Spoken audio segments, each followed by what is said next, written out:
You're listening to Affected by Altitude, a Colorado Rockies podcast for and by Rockies fans on Rocky Mountain Rooftop. Thank you for joining us as we discuss all things baseball and Colorado Rockies. Hello and welcome to Affected by Altitude, a Colorado Rockies podcast on Rocky Mountain Rooftop, a proud affiliate of Fans First Sports Network. I am your host, Evan Lang, and joining me today, as always, is my partner in crime, Skyler Timmons. I didn't get the memo to wear a red shirt today. It's okay. You're promoting the merchandise. I got it. Rocky-Mountain-Rooftop.spreadshirt.com. Buy one today. And Kenneth Weber joining us today. How you doing, Kenneth? I'm good. I deliberately sent that memo to Skyler about the red shirt, but I just don't think he checks his inbox. So I've been better, I guess.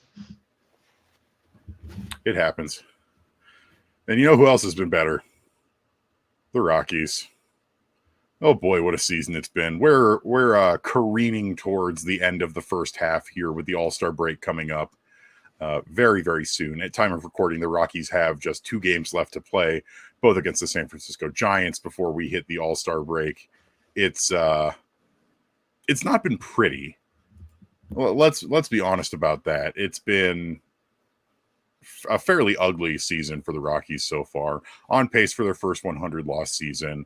Lots of fan frustration, fan apathy.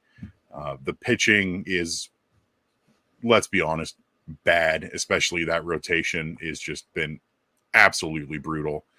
But on the bright side, we do have one All-Star, and unfortunately, it has to do with the fact that all teams are required to have one All-Star named to the National and American League teams, but we still have one, and it's not that he is not deserving. So we congratulate catcher Elias Díaz as the lone Rockies All-Star representative for this season, and definitely deserving of that spot. He is the first catcher in Rockies history to ever be named an All-Star. Guys, what are your take on Elias Díaz as the Rockies All-Star? It's pretty exciting because, like you said, there's a lot of things been terrible about this season, but Elias Díaz has been one of those bright spots all season where he's just really put it all together.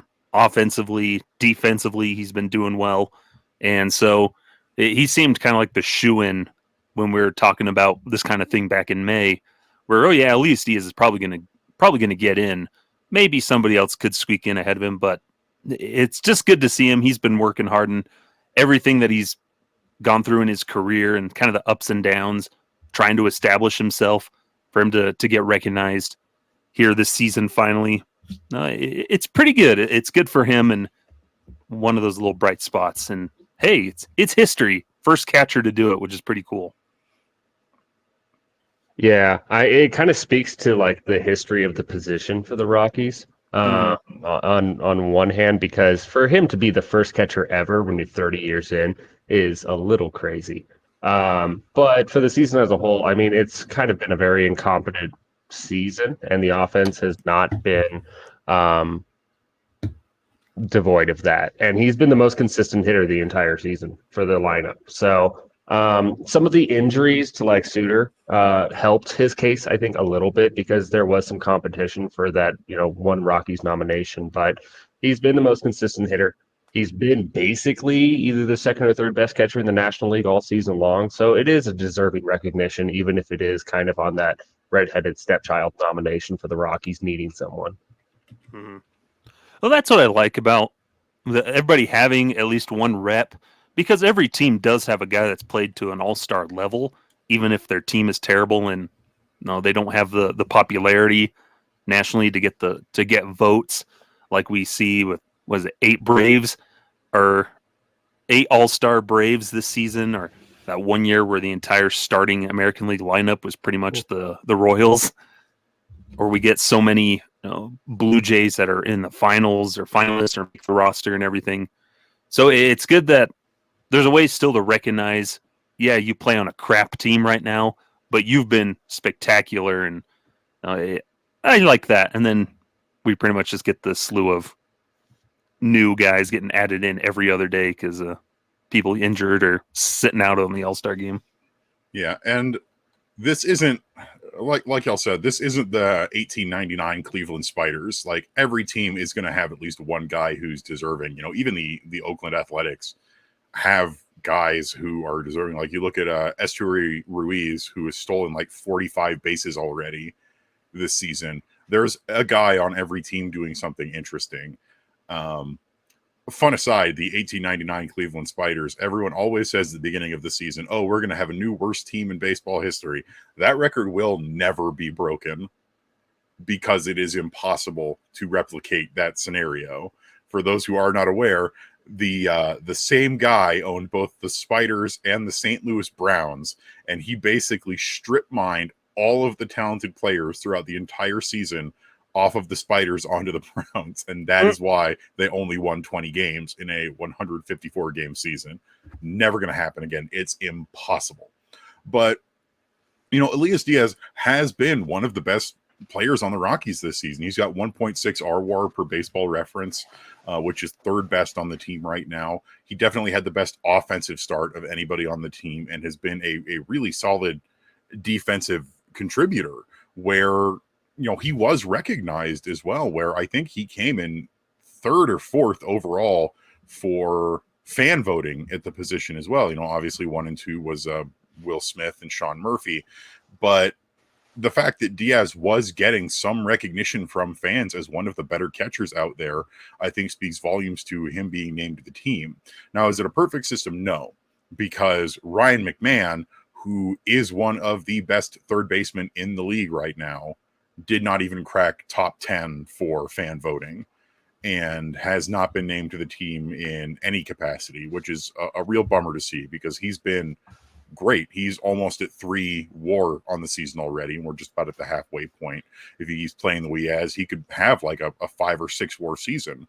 So, you know, disappointing that he probably, you know, there's still time that he could be named as an injury replacement or somebody else drops out or something, but it's probably not going to happen. And then you have, I think Ezequiel Tovar had at least somewhat of a chance of getting recognized because he, especially since May and onward, has really turned it on. And we'll talk about him a little bit more later, but he is the second best player on the team by RWAR according to Baseball Reference at 1.7.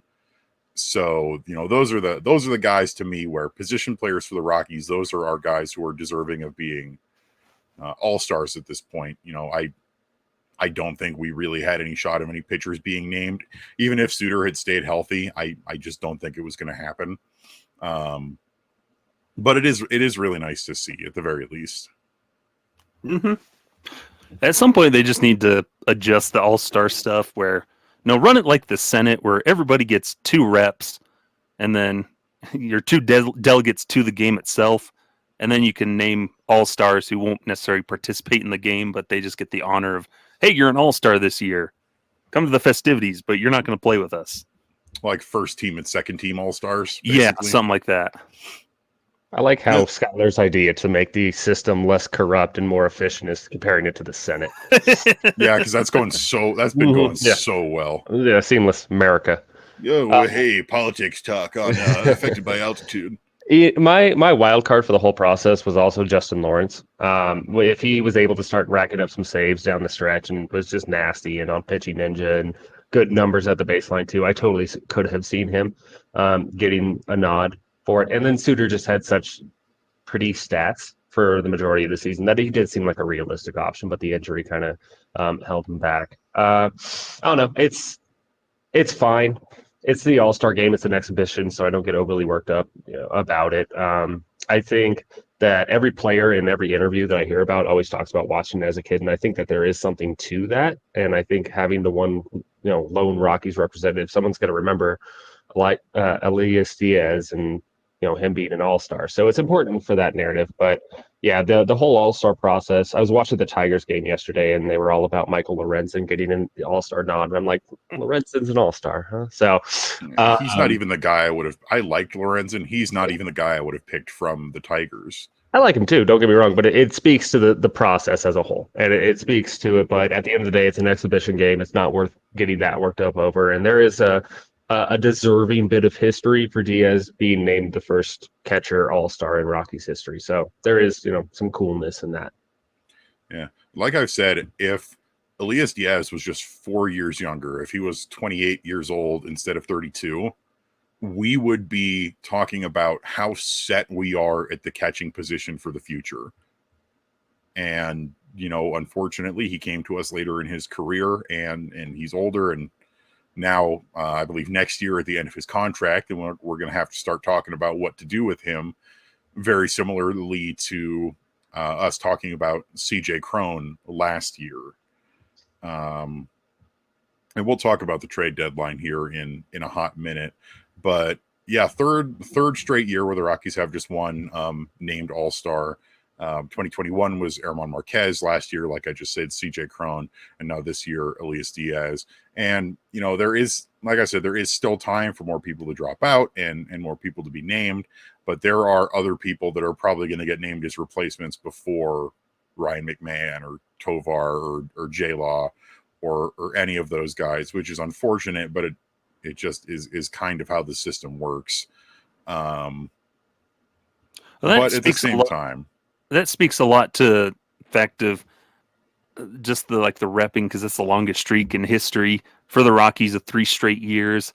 And from 2013 to 2021, the Rockies had a good stretch of 2 to 3, even 4 guys going to the All-Star game, and they've had a pretty rich history of sending multiple guys.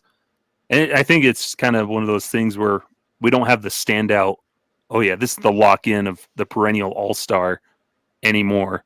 The severe lack of popular star power the Rockies have. There's guys that have potential maybe in the future, but we're far removed from the days of Troy Tulowitzki, Carlos Gonzalez, and Nolan Arenado being the perennial All-Stars.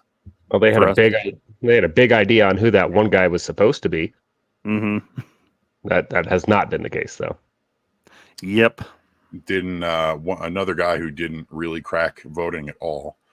I think there was a possibility where we could have had 2 this year if Charlie Blackmon had stayed healthy. He was actually doing pretty well in fan voting for designated hitter, because he really is right now the most recognizable name on this team. He was 6th or 7th, I think, in fan voting for DH at some point.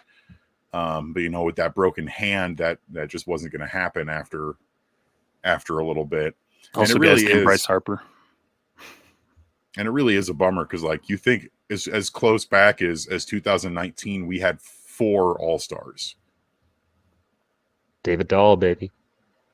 That one crazy David Dahl year before things just broke down for him, unfortunately. Or 2018 we had 3, 2017 we had 4.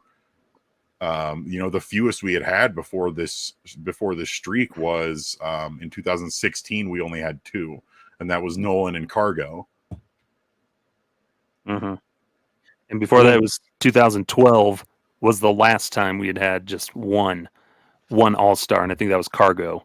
It was indeed Cargo, and then before that, I think 2011 was just Tulo. Yeah. You're still just waiting for the core to actually become established major leaguers, and I think that the All-Star nominations reflect that. Do you really think that the sustainable core is going to be CJ Cron and Jose Iglesias? That's kind of what we were throwing out there last year. So no, I mean, you're not. It shows the kind of mediocrity that the roster has been churning out over the past couple of seasons. And then the big idea is you get a Zach Veen, you get a Ezekiel Tovar, you get maybe a Jordan Beck, Betty Montgomery, whatever. You have those 3, 4, 5, 6 core position pieces, and that's been what the Rockies have been selling for 2 or 3 years now. So yeah, and the results of this All-Star game also go to show you how important the youth movements have been for teams. Mm-hmm.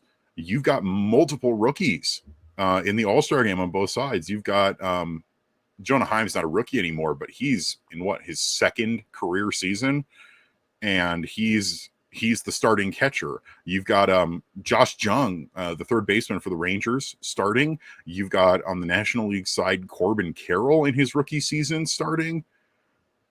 And the youth movement is so important, and it's Tovar had a chance. And I'll give the Rockies that they've been playing Tovar all season and let him work out the kinks early in the season. And now he is showing just how good he is. But imagine if we had had guys like Nolan Jones and Brenton Doyle playing all season and really getting a chance to, get out there and strut their stuff instead of the core of adequate veterans that we've been sending out over the last couple years. The core of adequate veterans is my least favorite Marvel movie. Yeah, it didn't do very good at the box office. It flopped like The Flash. I mean, some people went just because, it's nice out during the summer and you want to leave the house, but do you think that movie would be better or worse than The League of Extraordinary Gentlemen? It couldn't be worse. You see, I have a soft spot in my heart Connery's career for The League of Extraordinary Gentlemen. I do. But I also recognize that it is a truly bad film. The game is on. I chose this role over being Gandalf. This movie ended my career.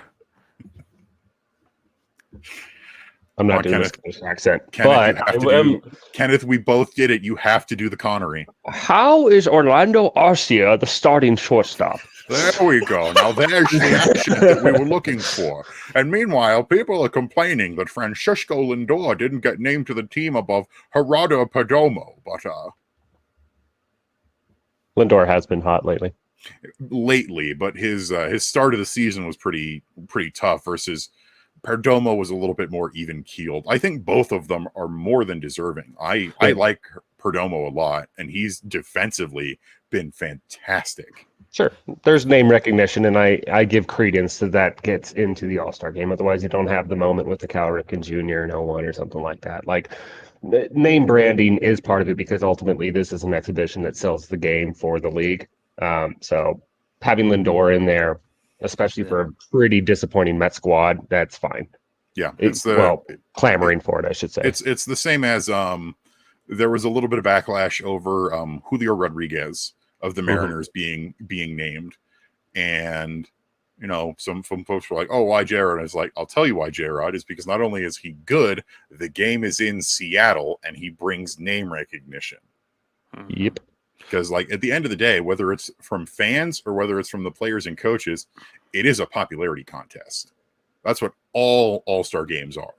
And even if sometimes you get the most talented and the best players on, the most talented and the best players on also tend to be the most popular. And it's also why, like Skyler mentioned, we get weird outliers like how there are 8 Atlanta Braves on the team this year. And I've said, if I wanted to see 8 Atlanta Braves on a starting roster, I would go watch an Atlanta Braves game and not the All-Star game.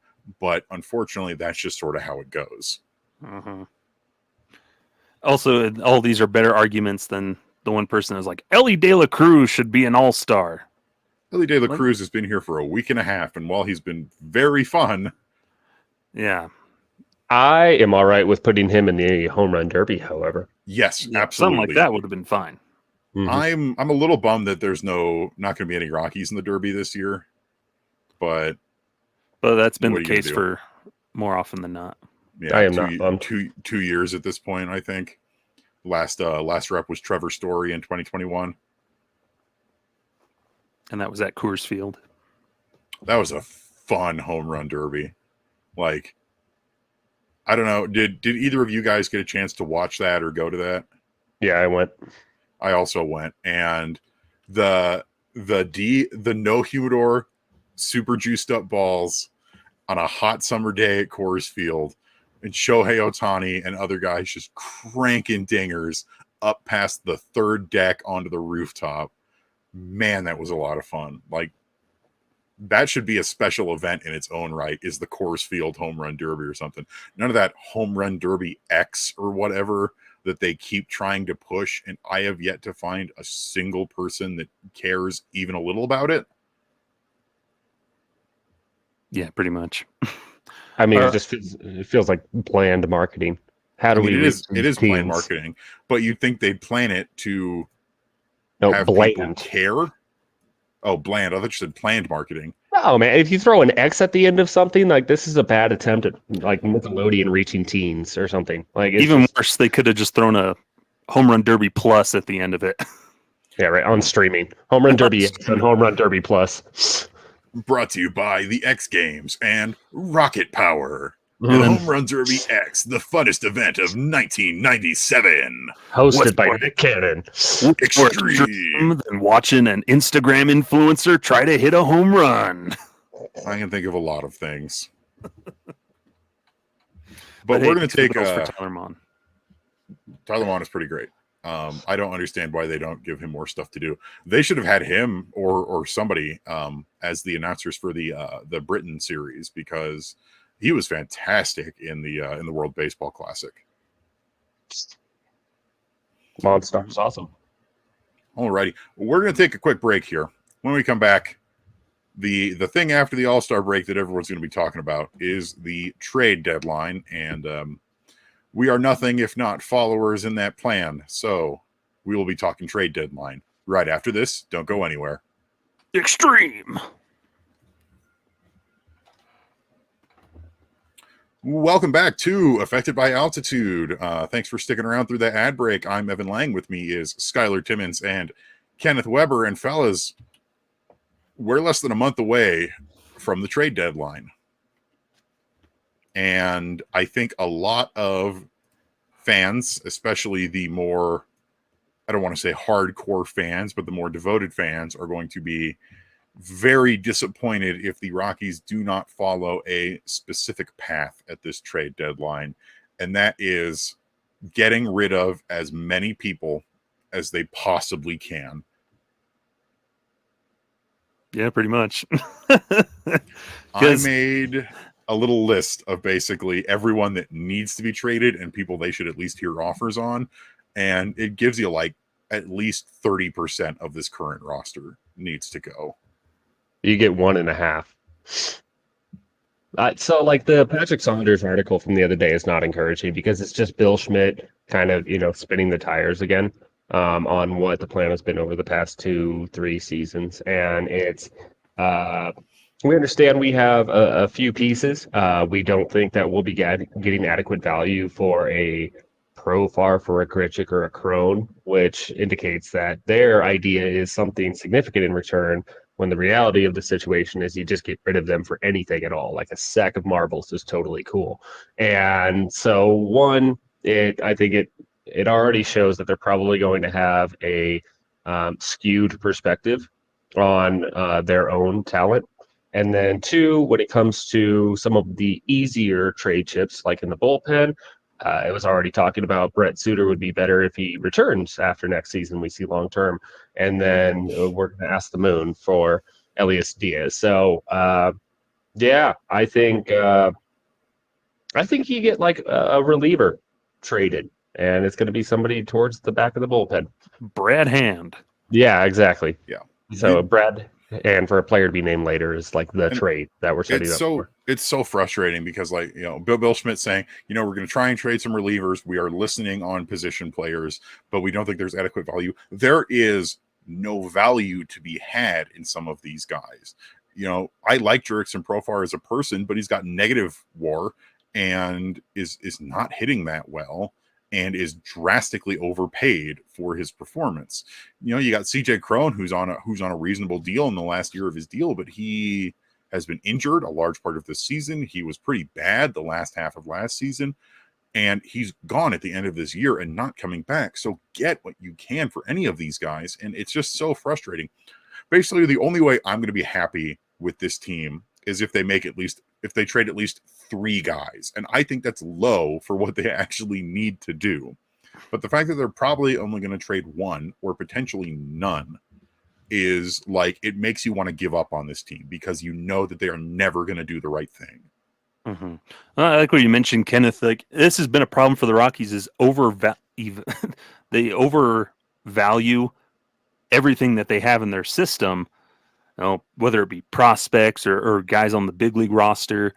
We don't get adequate offers. Then why aren't you? What are their real expectations? You're not going to get a a number 1 overall prospect, a top 10 prospect for Jerickson Profar or CJ Crone. Look for more trades like with Mike Moustakas, which Evan and I had talked about this. It was a little surprising that they actually made a trade and moved Mike Moustakas. And the pitcher they got, he's made a couple of starts down with Spokane. Pretty solid. He has that potential. Big right. I still don't know how to say his name. Connor Van Skyek. Connor Van. No, it's exactly right. It's like you need to realize that you are not going to get a top 30 prospect for the majority of the guys that you have. But that does not mean that you are not going to find value. You look at Connor Van Scoyoc, and we'll talk about this potentially a little bit later, and maybe in our minor league show as well. You look at the 3 pitchers who just got promoted to AAA Albuquerque that I wrote about earlier this week: Evan Justice, Dugan Darnell, and Michael Peterson. None of them are top 30 prospects in this organization, but there is value to them, and they have been good. And it's so frustrating. Like the both of you said, the Rockies always overvalue, and they always, every year they go, we didn't think we were going to get good value in return, or we're not getting good offers. It's like, you need to look at what the common denominator in that is, and that is us. If every single team is allegedly not providing an adequate return, then you look at it and go, well, no, it's the Rockies who are wanting too much. And that's what drives me crazy, because Brad Hand is probably not going to get you a top 30 prospect unless a team is truly desperate for a lefty reliever. But you can still trade him and get something. You can trade any of these guys and get something. The list that I made is that you have 6 guys that you need to get rid of that cannot still be on this team after the trade deadline. And that's CJ Crone, Randall Grichuk, Harold Castro, Jerickson Profar, Brad Hand, and Pierce Johnson. None of those guys should be on this team after August 1st. And then you just look and go, they're probably all still going to be here, aren't they? Harold Castro, for whatever reason, is still getting the lion's share at second base. And granted, it's possible his time might be numbered because Brendan Rodgers is actually expected to play this season. But you can get potentially something for Castro. He's been solid enough that you could probably get a minor league player for him. It's not going to be anybody who's going to blow your doors off, but you can get something. Same with Profar. If you're willing to maybe eat a little bit of that contract, you could maybe get it a little bit better of a return. But everybody on that list needs to be gone. And then other guys, Brent Suter, I have the unpopular opinion that I wouldn't mind hanging on to Brent Suter if, and only if, the Rockies execute on the other trades. Because I like Brent Suter, and if they can retain him for decent value and still trade off a bunch of other guys, then I do think he is a valuable piece to have as a very well-liked veteran clubhouse and bullpen presence in a bullpen that is going to get much, much younger next year. I'm okay with him staying only if we deal a bunch of other guys. But the problem is we're not going to do that. And then for guys where if people are asking, you field offers on Elias Díaz and Daniel Bard. I know the Rockies love both of them, but if people are giving you offers, you have to think about those offers. Mm-hmm. And then you have your 2 guys who are impossible to move right now in Chris Bryant and Charlie Blackmon. You're not going to move either of those. Charlie Blackmon having been hurt and still being owed a decent chunk of change for the rest of this season. And then Chris Bryant with his performance injuries and gigantic contract, you cannot move him at all. It's impossible. Mm-hmm. And for a team that claims to be a draft and develop type of organization, their reluctance to clear room for those players that they have drafted and developed kind of speaks to volumes of either they just have no confidence and know the reality of we have nothing, and so we're just going to hold on to everything we have because we're scared to see what those youngsters can do. It's kind of alarming because you can look around Look at the Orioles. They're calling up a new prospect every other day, and look where they're at. Or look at the Cincinnati Reds, who started calling up a bunch of their young talent, cemented by Ellie De La Cruz. And in their last 24 games, they've gone 20-4. They're above 500 and are now considered contenders who might buy at the deadline. Mm-hmm. Meanwhile, Harold Castro is starting every day at second base. Yeah. Or, other teams that are bringing up prospects, just to let them know, the Angels have been bringing up young guys that have been drafted fairly recently and are already playing at the big league level and contributing. No, they're not blowing the roof off the place, but they're contributing in a decent manner. So why the Rockies aren't more willing to do that sort of thing of, okay, we're going to trade off these pieces that we have in some way if we can, because it takes two to tango. So I don't know of anybody that's going to want Harold Castro, so we're kind of stuck with him until they DFA him or something. Which probably won't happen this year. And so it's one of those things of what can they do? Move these guys so your youngsters can play. Let them ride out that last 2 months of the season to see what you've got to set up into the off season. The Rockies have no chance of the playoffs this year. 0, less than 0. There's no chance. So if you have the people on the roster, they're going nowhere fast. They're not contributing anything worthwhile in terms of helping you win games and get better this season, because they're not the future. And so ship them off if you can. And if you can't, then eat those contracts and say, well, we appreciate you, but so long. Yeah. Or something like that. In a year where you're not being competitive, that's the best time to do it. Because you look at the Rockies, they're 34-55.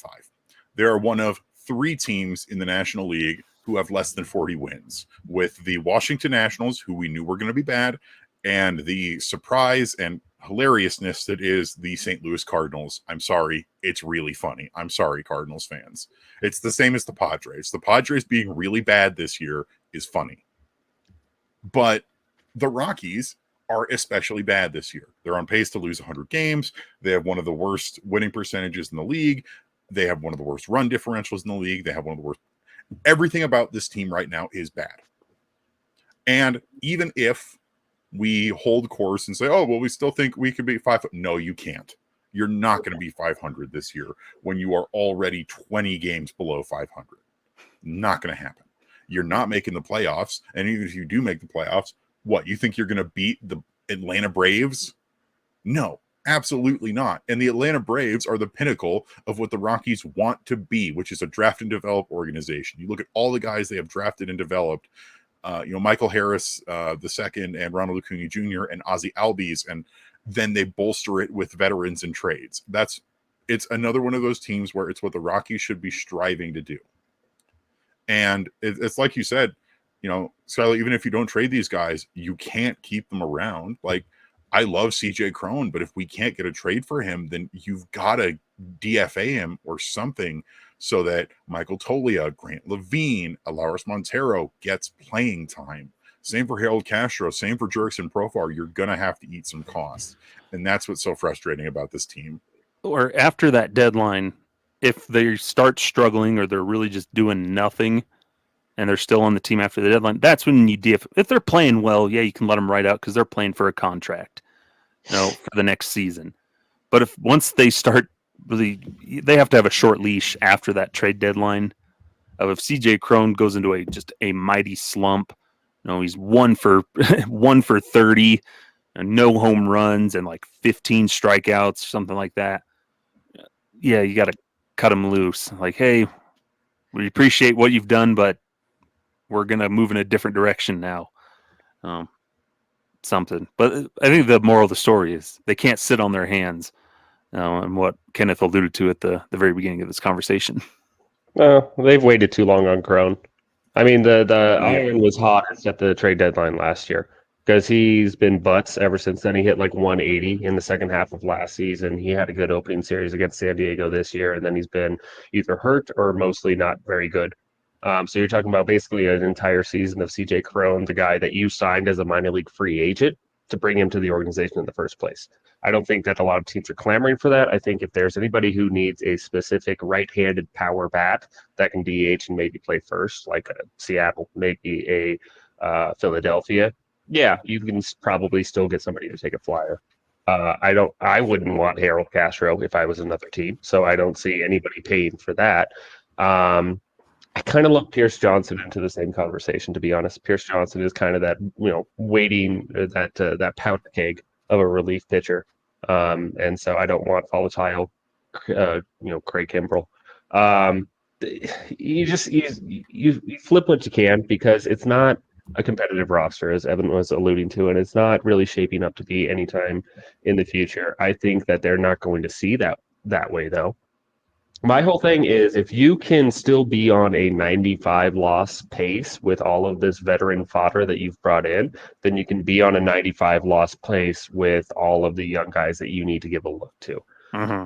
If you can't win with them, you can also not win without them. And so I just don't ever see them buying into it. And then the other point that I want to make, you brought up the Angels, the Reds, and the Orioles specifically, and then obviously the Braves are on their own planet with baseball right now. Those were three very distinct plans that are now starting to bear fruit. The Reds completely bottomed out from 2014 to 2019, started showing some signs of life, but last year was a bad year.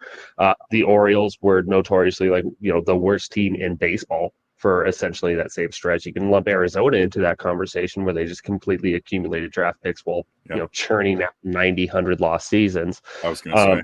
The Rockies have tried to swim upstream as much as possible to not be that team, and now they're also not in a position to have such high-end talent to be bringing up to the major leagues to riding the ship. And then when you talk about the Angels, they know that they had such a condensed window to work within that they drafted major league ready players with their top selections as much as possible. That's why you have a Sam Bachman. That's why you have a Zach Neto coming in to help supplement this roster, because they've just never been able to figure out the depth.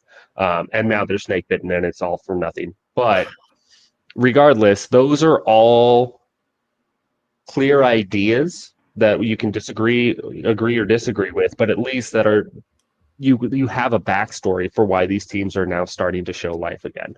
The Rockies have always been criticized for being so insular and not really having a clear direction, and now we're here at the trade deadline, where you're like, look, man, maybe we have a couple of peanut butter and jelly sandwiches we can trade, but that's about it, because we just don't have it.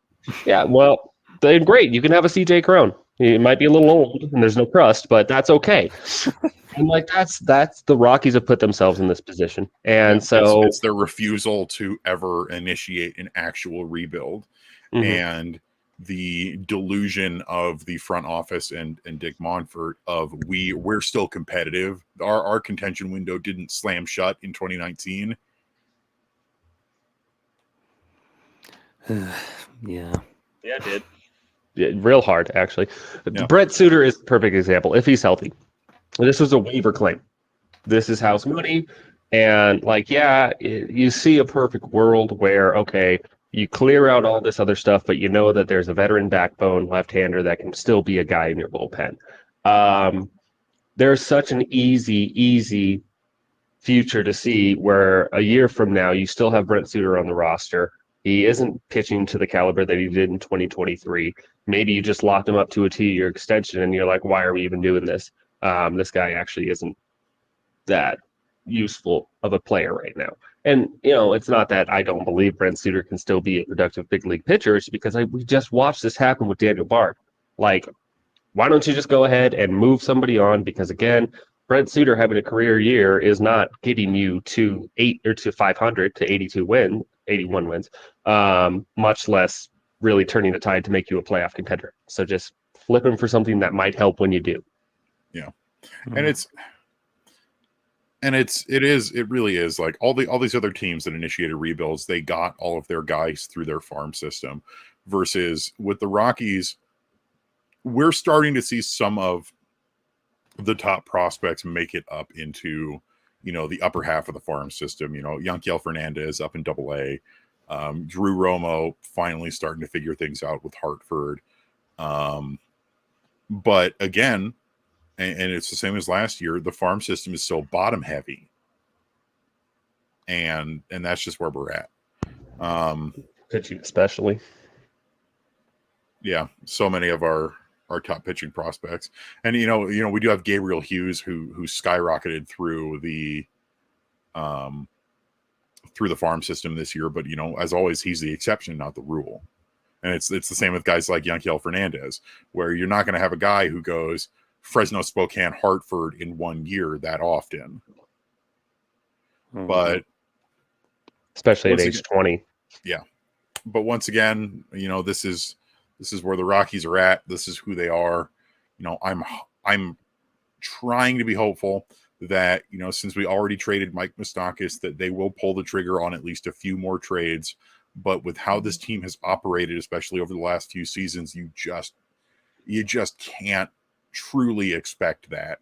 And I think a lot of folks are going to be, myself included, pretty disappointed at how these Rockies operate at the trade deadline. Mm-hmm.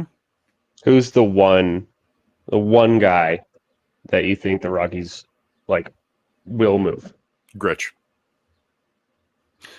I honestly think it's Brad Hand. He just seems like that's the one that relievers are always the hot commodity, and he's not that good. He has a weird contract, but there's no way that option is going to bust. There's no way. He has a $7 million option. Well, it becomes a mutual option if he gets traded.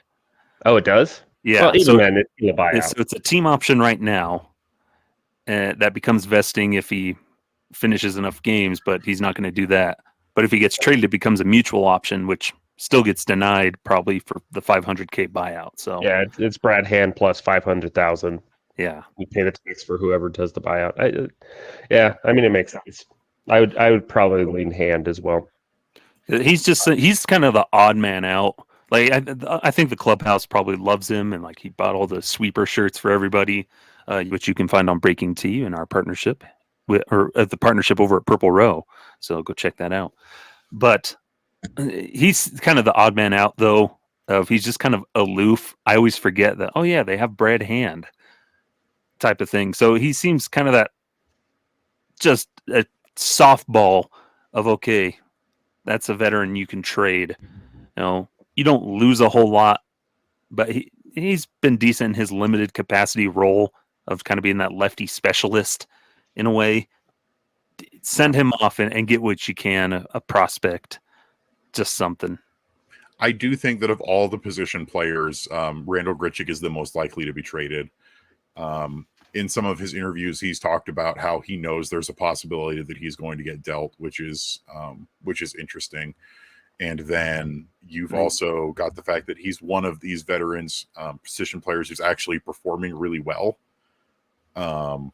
Where I think the Rockies might see that they're getting what they consider acceptable value for him. So that's my thought, at least. I do agree that Hand is probably the most likely, but if I had to pick a position player, it's got to be Grichuk. He's got the most value right now. And the thing to keep in mind, none of these guys are going to get you a compensation pick after the season. So get what you can for them now. Nobody's going to get offered a QO. It's not going to happen. But unless they offer one to Randall Grichuk, like when they randomly did to Michael Kadire, and he still said no. Rejected it. Yeah, thanks, but no thanks. Which got us Tyler Nevin. How'd that go?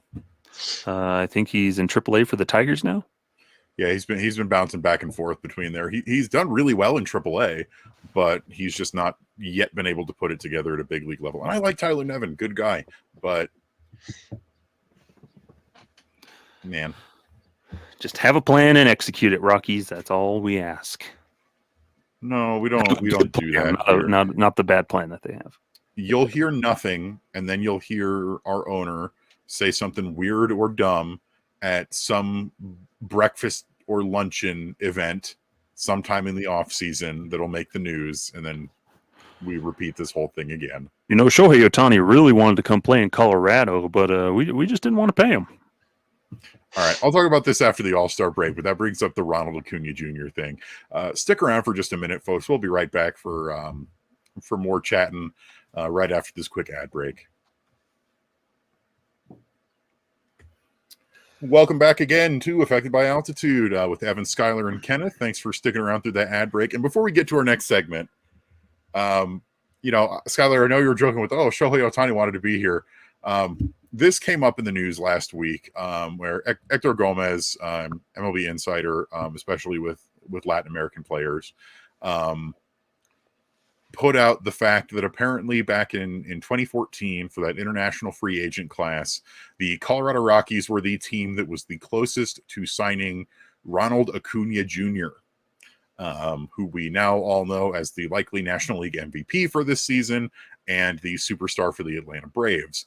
But the Rockies apparently contacted him and said that they were going in another direction and had signed someone else, which eventually led Acuna to be taken by the Braves. And this is something that, and I want to gauge your guys' opinion on this, has been blown wildly out of proportion because we see this all the time. You know who another guy we saw this with is Luis Severino, the pitcher for the Yankees, was also originally going to sign with the Rockies or very close to signing with the Rockies. But I wrote about this a little bit on the very swiftly dying bird site, is something to keep in mind. Ronald Acuna Jr. was not even considered one of the top 30 international prospects of the 2014 international free agent class. He was not one of the top 150 players that were signed in that class. And pretty much none of those top guys from that international free agent class actually panned out. I think only 3 or 4 of them made the majors in any capacity. And while, the 2 guys that the Rockies selected that year were not good. One of them never made it past A-level ball, and one of them never made it out of the Dominican Summer League. The same can be said for almost every other team. And Acuna was not a top prospect. So, yes, it could have been that the Rockies could have gotten Ronald Acuna Jr., and we have no idea if it would have panned out the same way as it did with Atlanta, where we could have just not developed him the same way that the Atlanta Braves had. You look at the Braves player development staff, and it's simply a better staff. They got the most out of Ronald Acuna Jr. and made him what he is today in combination with his incredible talent and dedication to the game. You have no idea if the Rockies would be able to do that. It's like the Broncos. Everybody wanted the Broncos. In hindsight, everyone's like, the Broncos should have drafted Josh Allen, who got drafted by the Bills, forgetting the fact that it took Josh Allen about 3 years to get to his level that he's at now.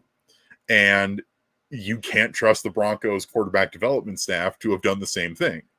And that's how I feel about this whole Ronald Acuna Jr. thing, is that, while yes, it's frustrating to think about of the Rockies missing out on a generational talent, no one had any idea that that's what Acuna was going to be back in 2014. Yeah. Hindsight's 2020. It's whatever. They're 16-year-old kids. Exactly. Less than ideal circumstances. So it's always a crapshoot, and there's always so much built into these complexes, and the system itself is also really funky. And there's a lot of flipping that happens in kind of the last minute when signing opens up. But there have been years of grooming these guys in academies for each team. So I don't know. It's one of those where you look at it and you're like, wow, that really could have changed things quite a bit for the Rockies. But you have to take it with a grain of salt because this is a rumor for something that happened a decade ago, practically. And also, it's who's to say the trajectory remains the same. It's a little bit to see, because then you can look at it and be like, hey, he really would have been helpful over this time. Oh, absolutely. But signing and drafting prospects, especially in baseball, is such a crapshoot. It's just a shot in the dark because you don't know how it's going to pan out. Like over on Purple Row, I just wrote about the entire history of the Rockies' first round draft picks, and they've struck out a ton. And those are guys where the infrastructure is there to have a pretty good idea of what you're getting. Yeah. This is a 16-year-old kid that's barely playing with, used sports equipment, and you get 2 looks at. And who knows what this is going to turn into. So the international side is even more of a crapshoot on that. So it's not one of those where I'm blaming the Rockies necessarily or even believing the rumor in the first place. Yeah, it's just one of those things I wanted to talk about really quickly because people were losing their minds over it. Yeah. Well, when you're a Rockies fan, you got nothing else to talk about. And been like, oh, we could have had Acuna. Well, then here's another. Yeah, we could have had mark. We could have had a lot of guys though, and that's every team. That's every team could have had a lot of guys. Every other team that is not the Braves could have had Ronald Acuna Jr. Every team could have drafted Mike Trout. Exactly. Mike Trout went 25th overall. Randall Grichuk got drafted before Mike Trout. Like it's always going to be like that. And yes, there are some frustrating things, like we make the joke of, the Rockies picked Greg Reynolds over Evan Longoria, but it's the same thing of like, we have no idea if we would have gotten the same production out of Longo.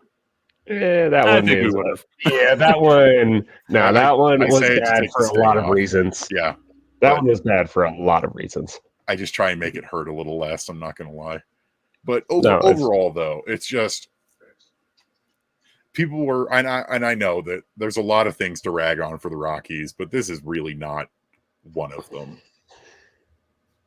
Yeah, pretty much. And on that positive note, I think that brings us into the time that we can actually be a lot more positive in this show, and that is that it's time to talk about the players of the month for June. It is now July. The month of June has concluded, and we get to name our players, position players, pitchers, and overall MVP of the month of June. For those of you who haven't heard this segment before or need a refresher, it's pretty much just that. Each of us will go through and choose our position player, our and our pitcher of the month for the month of June, and then of the two, decide who we think our MVP is. Sometimes we have a wild card and we'll choose a different MVP than either one of those guys for whatever reason, but not often. It's usually we're choosing between one of those guys. So month of June, Kenneth, let's start with you. Who you got? Oh, I'll go Ezekiel Tovar. This was a big step up on the position player MVP, just because he was, arguably one of the best hitters in the line. Well, not arguably, but at long stretches, the best hitter in the Rockies lineup. And then he's also shown all of the scouting reports to be true, that he is he's a bona fide, solid big league shortstop. So the progression alone is very encouraging for what Tovar showed in June, and you just hope that he keeps on stepping up and up and up as the season progresses, and June was a great example of that. So he's my guy. Mm-hmm. And how about your pitcher of the month? Oh, you know what? It's not great on the pitching side of things, but I'm just going to show some love to Freeland as the starting pitcher. I know he had really one gut of a start in June. If you're giving up 6 and 5 innings to the Dodgers at home, you're giving yourselves a chance to win. So I'm not really holding that one against him. But he is really the only thing that's holding that rotation together and has been for a long stretch of time. So for him to go out and basically in 4 of 5 starts, either win a game for his team or give them a chance to win, that's pretty sacred ground for the way that the Rockies starting rotation has been. So I'll give him the nod for my June pitcher of the month. Mm-hmm. And overall, the two, your MVP? Tovar. For sure. Yeah. Freeland is because he didn't have a great June, but he really is, like, you're totally right. He is the only thing holding that rotation together right now. We've seen the drop off of Chase Anderson. Connor Siebold really struggled in June, and we've had in his last couple of starts of June, things just not looking good as they have been for this rotation. And I know that K-Free's been a little bit frustrated with his performances as well, but he is really holding things together. His one really bad June start came against the juggernaut that is the Braves, where he gives up 7 runs in 4 1/3. And so first of all, the Braves have they expanded the roster to put the entire Braves team onto the All-Star game at this point. And then he strikes out 7 in 5 innings again with 4 hits allowed. The walks were a little extreme in that Dodgers start, but aside from that, 3 runs or less with 5 innings or more in his 3 other starts. And the Dodgers one you get some credence to, and then you understand the Braves one because the Braves are exceptional. Because So the Braves are the Braves. those are all justifiable major league starts. And you just haven't gotten a lot of that. So I wouldn't even qualify it as a bad June month. The numbers aren't fantastic looking, but there's context for the 2 starts that kind of hold the numbers down a little bit. Mm-hmm. Yeah. And I'm going in a different direction with my pitcher of the month for June. I have to really give it to Justin Lawrence, our line of Panama, who of every Rockies pitcher that made at least 5 appearances is the only one with an ERA under 4. Posted an ERA of 2.63 over 12 appearances. He racked up 5 saves in the month of June as well. Over 13 2/3 innings. He's been one of the most used relief pitchers in all of baseball this season, and he's just been really good. That sweeper is sweeping. And as I've written before, he's doing really well in high leverage situations, which made him an ideal candidate to be the closer. Though it does look like they're thinking about giving that position back to Daniel Bard. But for me, the real standout in the month of June for pitching was Justin Lawrence. And I know I'm biased because I love the guy, but really of all the numbers for all the pitchers in this team, Justin Lawrence was, in my opinion, the best. And then player of the month, I think we're probably going to be unanimous here. I'm also going with Ezequiel Tovar just to dive into just how good he was in the month of June. He had an OPS of 885, slashing 323, 333, 552, led the team in both home runs and in home runs with 5, and had the second most RBIs with 17, as well as hitting 5 doubles and a triple. Tovar really, really was fantastic in the month of June. Honorable mention to Nolan Jones and Ryan McMahon, who were both also very good in June. Mm-hmm. Das is good. Skyler, what about you? Pretty much the same with you, Evan. Tovar for player of the month, and then Lawrence for pitcher, and then Tovey is as the MVP for the month. But yeah, it's just been nice to see all season just the growth for Tovar, and just evolving and learning and growing and getting the opportunities to be able to do that.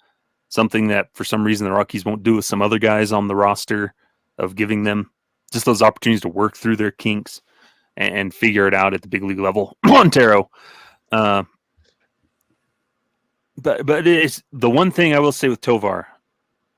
I want to see more walks from him. I just want to see those walks get better. 2 walks in the month of June to 23 strikeouts.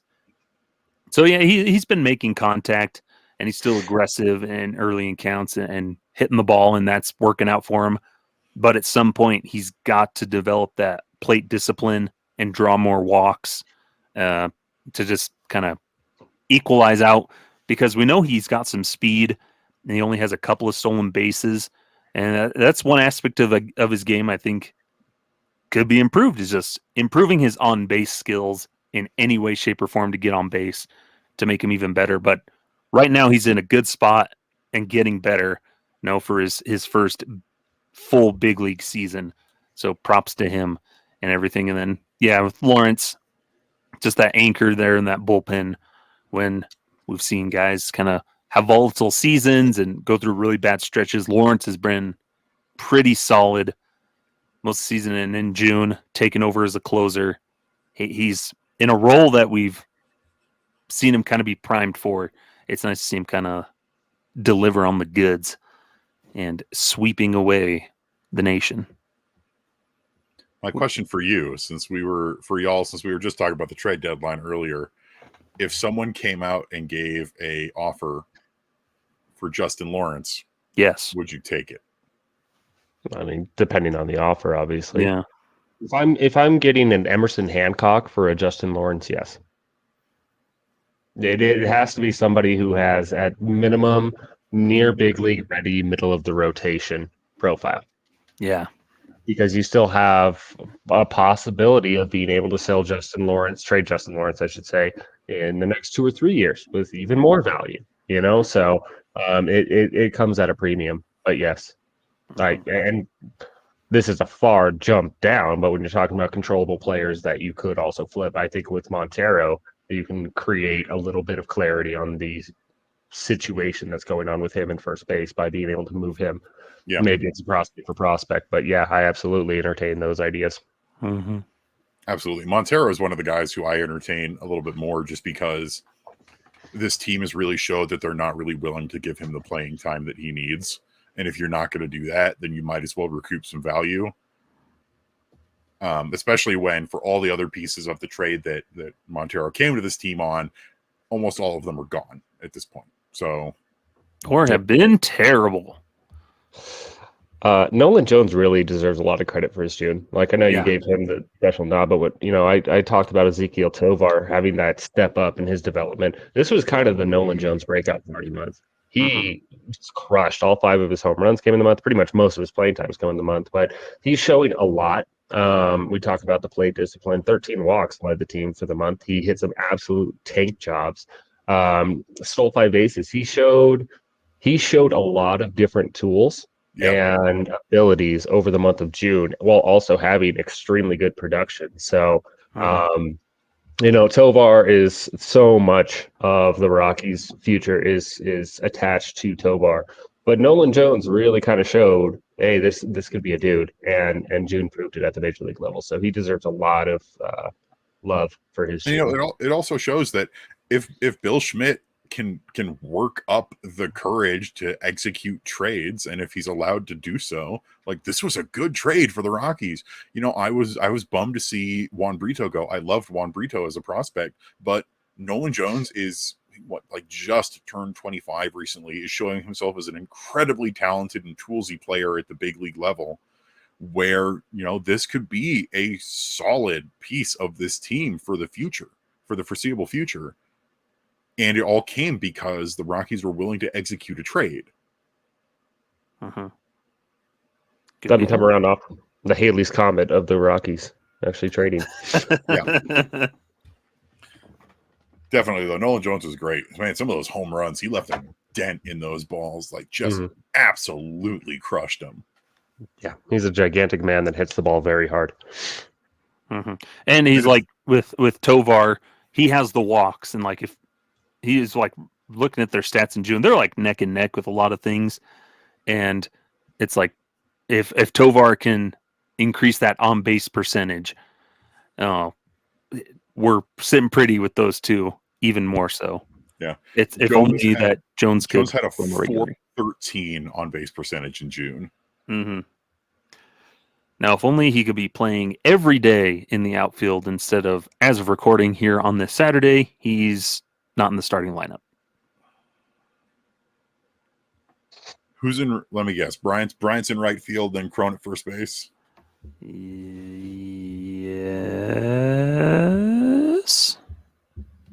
That's the thing is and they keep calling Nojo an infielder, a talented infielder, but he's really shown that he can make the outfield so much better. No, it's Grichuk in right field and Bryant DH. He might get squeezed out in the big picture, and I think he'll be good at first base. I don't think third base is really an option, and I'm tired of them trying to fit the square peg in the round hole at third base overall. If you sign McMahon long-term, leave McMahon at third base. He's your third baseman. But also, there's a realistic possibility of Doyle, Veen, and take your pick of Beck, Fernandez, Benny Montgomery. Like there's some outfield talent that goes in there, and maybe Nolan Jones in a year and a half, 2 years from now has a cannon in right field. But if he's a competent first baseman and answers the problem, and shows that he's the clear leader of the pack from him, Montero, Tolia, that's fine too. Teach him how to play second base. Yeah, that will go well. Teach him how to catch. I want to see teach him how to pitch. Yeah. Hey, we've already seen both Alan Trejo and Harold Castro pitch multiple times this season, which shows you just how good this rotation has been. It's a miracle when you can get through 5 innings. Oh man, it's a You said miracle that- when we can get through 4 innings. Let's be real with that. My goodness. Yeah. The Atlanta Braves broke the rotation. What was already broken, they broke it just even more. Pulverized. It was not pretty. But Destroyed all confidence anybody had.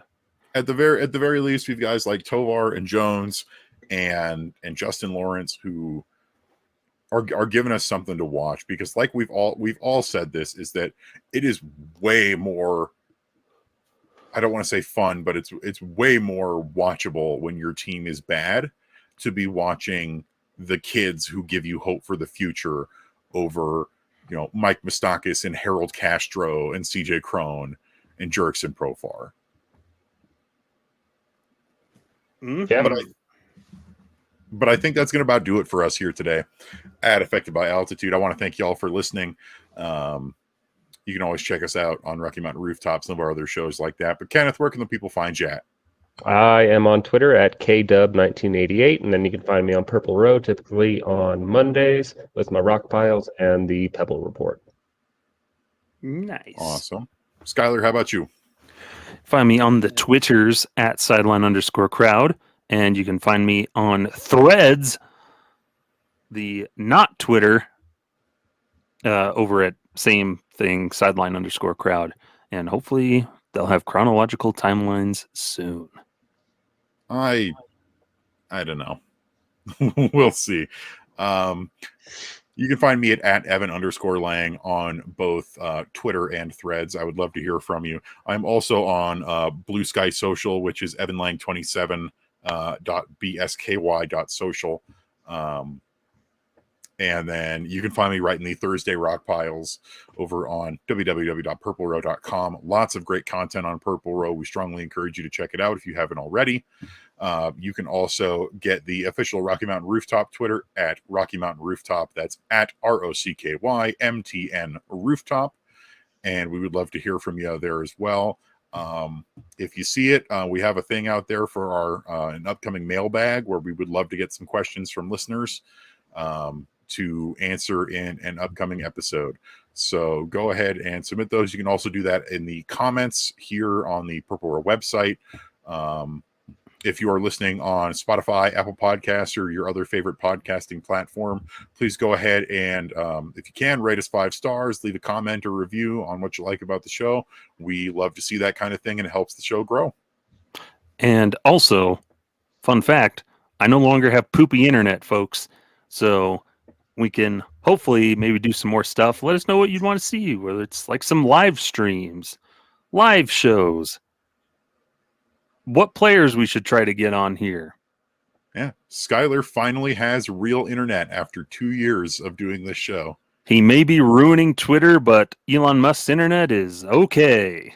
It's because he doesn't have anything to do with the daily operations. Let's be clear about that. It's the same. Don't let him know that, Evan. He's listening. But yeah, we'd love to just figure out some more fun stuff to do, even if it's me doing a morning show.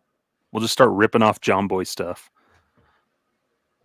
I would love to, get more Rockies content on, is it Mosher, Lombardi, and Kane on Altitude in the mornings?